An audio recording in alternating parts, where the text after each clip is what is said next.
Hello, good morning. Welcome to the class. Today we will look into some of the details of the applied electromagnetic theory after we have learned about Maxwell's equation. Okay, so this is more applicable to the power to the power in the electromagnetic wave. Okay, so pointing vector. Traveling from one point to another point, as they travel, another point. The rate of such transportation can be actually obtained from Maxwell's equation. Okay, so remember the Maxwell's equations that you have learned before? The first fundamental equation, del cross E equals minus mu dou H by dou T. So let's do this equation 1. This equation connects the electric field strength. Then del cross H equals sigma E plus epsilon dou E by dou T. Okay, so this is the second equation. So in second equation, we have replaced J Ohm's law, so J is equal to E, and then we have replaced D in terms of E using constitutive equation. D equals epsilon. Okay, so we have these two equations. The first one relates the electric strength, and the second one relates field strength, which are very important for us when we are going to learn about the power. Okay, so to get the power, what we are going to do?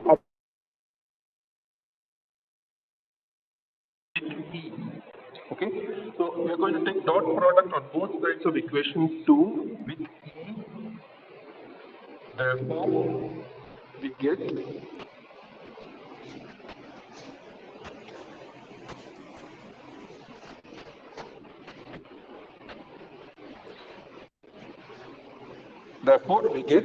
E dot del cross H equals, now take the E on this side, sigma E squared plus E dot epsilon dou E by dou T.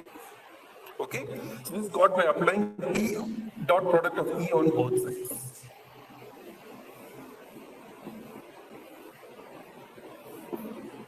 Okay, after that, we are going to use the vector identity that you have learned before. Del dot A cross B equals D dot del cross A minus A dot del cross B. Okay, this is a very fundamental identity we are going to use to simplify the previous equation. Okay, call this as equation 4. Now, comparing equation 4 with the previous equation, let us put A is equal to H, vector A is equal to vector H, and vector B is equal to vector E in equation 3.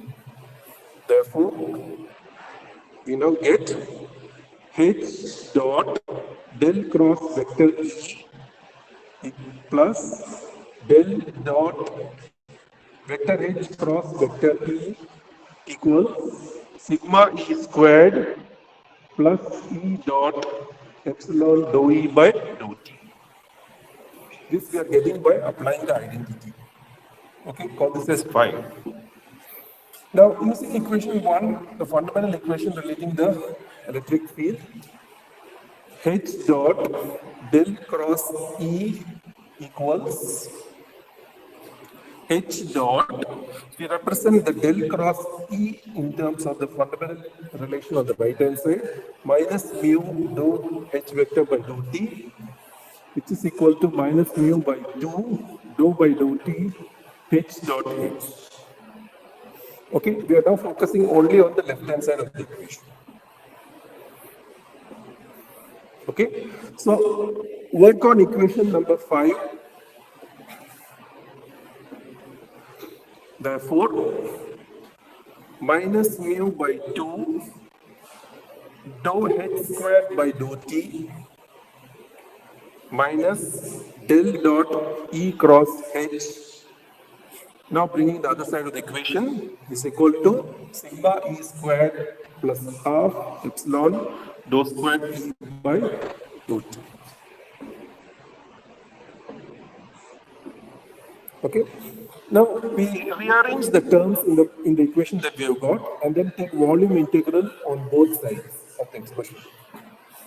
Therefore, volume integral del dot vector E cross vector H dV, this is the volume integral on the left hand side, equals minus dou by dou T volume integral half epsilon E squared plus half mu H squared dV minus volume integral sigma E squared dV. Okay. Here we have interchanged the partial derivative and the integral to get the second relation. Okay. Now apply divergence theorem on the left hand side. Okay. You see here left hand side the volume integral. Okay. So we are applying divergence theorem on the left hand side. Therefore, we convert the volume integral to surface integral. Surface integral vector E cross vector H dot ds, where this is the area, now is equal to minus dou by dou T volume integral half epsilon E squared plus half mu H squared dV minus volume integral sigma E squared. Okay, so this is a very important equation, and here we can look at the various terms. Left hand side gives the total power leaving a given volume enclosing the surface. Okay, now you recognize half epsilon E squared is the energy stored in the electric field, half mu H squared is the energy stored in the magnetic field. Okay, so the second term, this term here is the rate of decrease, because minus dou by dou T, so rate of decrease in energy stored in electric and magnetic fields, minus the second term sigma E squared dV. Recognize sigma E is equal J is equal to sigma E according to Ohm's law. So this is the ohmic power dissipated within the volume.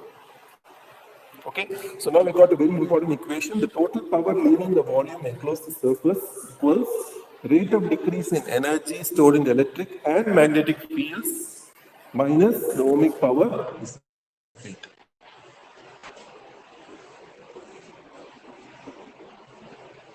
Okay, so this is a very, very critical rule that we have got here, and this is referred to as Poynting's theorem. Okay, in honor of Poynting, who came up with this very important relationship. Okay, so now again we clearly look at the various terms in the equation. Okay, and make use of energy conservation.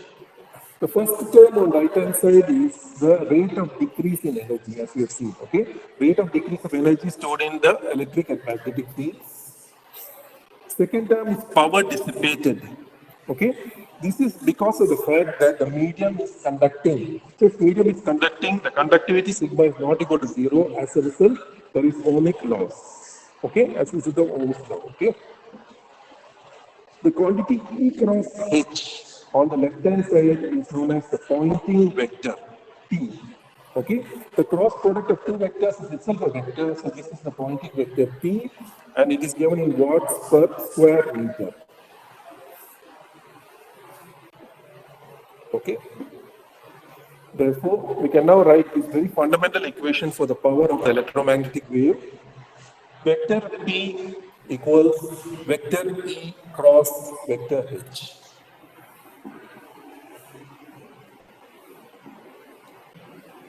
Okay, so this is the very fundamental equation which gives us the power of the electromagnetic field.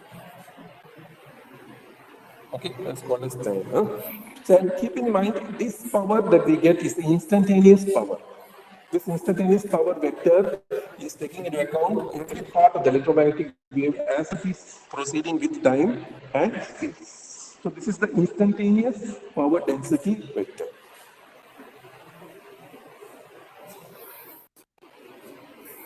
Okay, now when we integrate the Poynting vector over the closed surface, this will give us the net power flowing out of that surface. This is actually more useful than instantaneous power, because we need to know the power which is actually coming out of the surface which is being enclosed.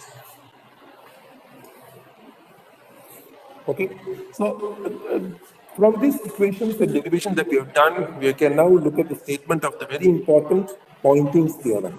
Okay, so Poynting's theorem states that net power flowing out of a given volume P is equal to time rate of decrease energy stored within V that includes both electric energy and magnetic energy of the electromagnetic wave minus the conduction losses or ohmic losses.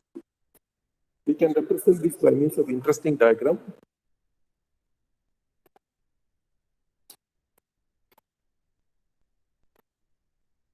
Okay, so here we have the power in, the power which is moving inwards into the system, and we have the power out. Okay, applying law of conservation of energy, we notice that the power going inside is actually accounted for in the stored electric energy and stored magnetic energy. Okay, so we have a rate of decrease of the stored electric energy and magnetic energy, and then we have to deduct the ohmic losses, which happens because of the conductivity of the medium. And this gives us the net power flowing out of the sources. So this diagram very elegantly gives us a good view of Poynting's theorem.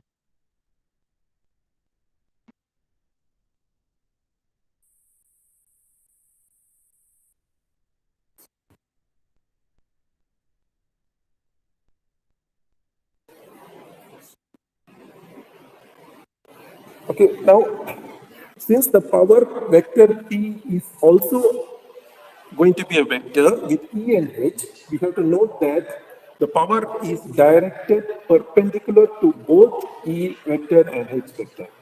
So clearly it will be along the direction of the wave. Okay, so if E is along x-axis, H is along y-axis, and T will be along z-axis. So the wave propagation unit vector AK gives us the direction of the power for uniform plane waves. Okay, so therefore we get the direction vector as shown. So unit vector AK equals AE cross AH, where A is unit vector for electric field strength and AH is the electric field vector for the magnetic field strength. Okay.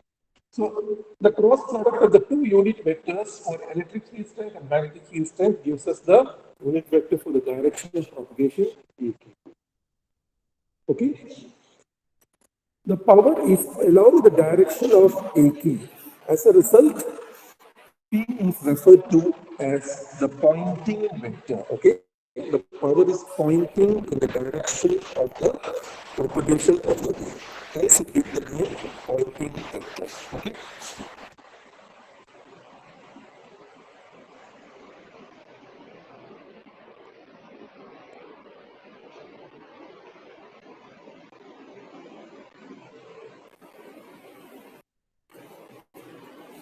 So again, let's assume that the electric field is given by the following equation. So E z comma t, where the wave is propagating in z direction and is varying with time, is equal to E0 e power minus alpha z cos omega t minus beta z ax. Okay, so here electric field component is along x direction as indicated by the unit vector ax. There is attenuation of alpha as the wave proceeds. Okay, and propagation direction is along z axis.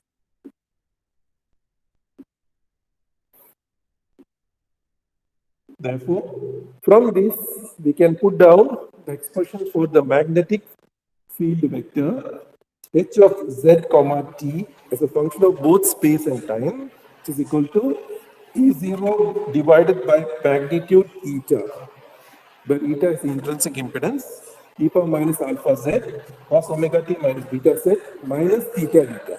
Okay, the electric field vector always leads the magnetic field vector by the angle theta eta, angle of intrinsic impedance. Okay, the magnetic field vector lags behind the electric field vector. So this is equation number 12. So these are two equations that we have for the electric field strength and magnetic field strength. Using these, let us now write down expressions for the power. Okay, since P is equal to E cross H, we can now write P z comma t, function of both the space as well as time, is equal to E0 squared by eta magnitude e power minus 2 alpha z cos omega t minus beta z multiplied with cos omega t minus beta z minus theta eta. Direction is z. Okay.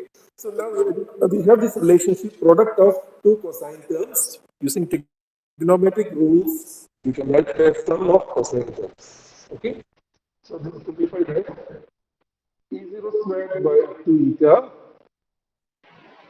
e power minus 2 alpha z cos theta eta plus cos 2 omega t minus 2 beta z minus theta eta. Okay, directed along z axis.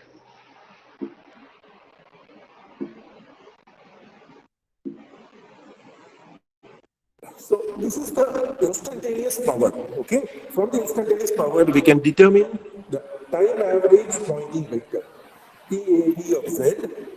This we can determine, which is of more practical importance when compared to instantaneous power. To do this, integrate equation 14 over the time period t. The time period t we can write as 2 pi by omega, where omega is the angular velocity. Therefore, we get PAV of z, average pointing vector, is 1 over t, integral 0 to t, p of z comma t dt. This is equivalent to, after we do the simplification, we can find that P average of z is equal to half real part of ES vector cross HS complex conjugate. Okay, so here the electric field and magnetic field are represented in phasor form. So this is the average power is obtained from the instantaneous power. Now, let us make a substitution of this equation into equation 15. Therefore, we get P average PAV of z equals E0 squared by 2 eta e to the power of minus 2 alpha z cos theta eta is z. Okay, so this will enable us to calculate the average power once we know the amplitude of the electric field, the intrinsic impedance, attenuation constant, and the angle theta eta. Okay, it's the angle of intrinsic impedance. After this, we can find total time average power crossing the given surface S, which is enclosed by the volume. Okay, to do this, PAV of Z, PAV is equal to integral over S over the surface, PAV of Z ds. Okay, this gives a total time average power.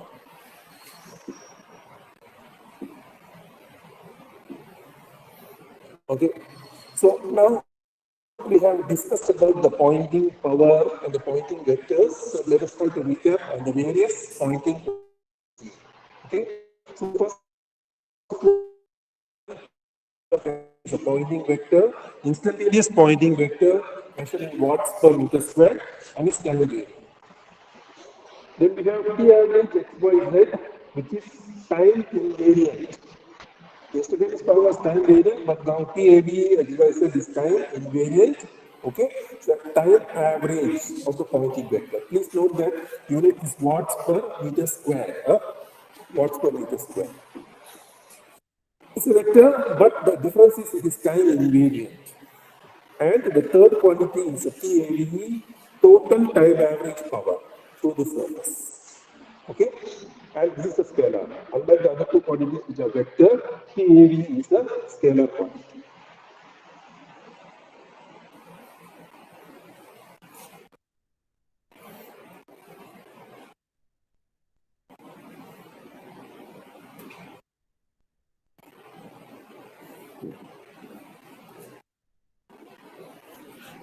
Okay, so that is all for today. Okay, so we have clearly discussed about the power. Thank you for your attention.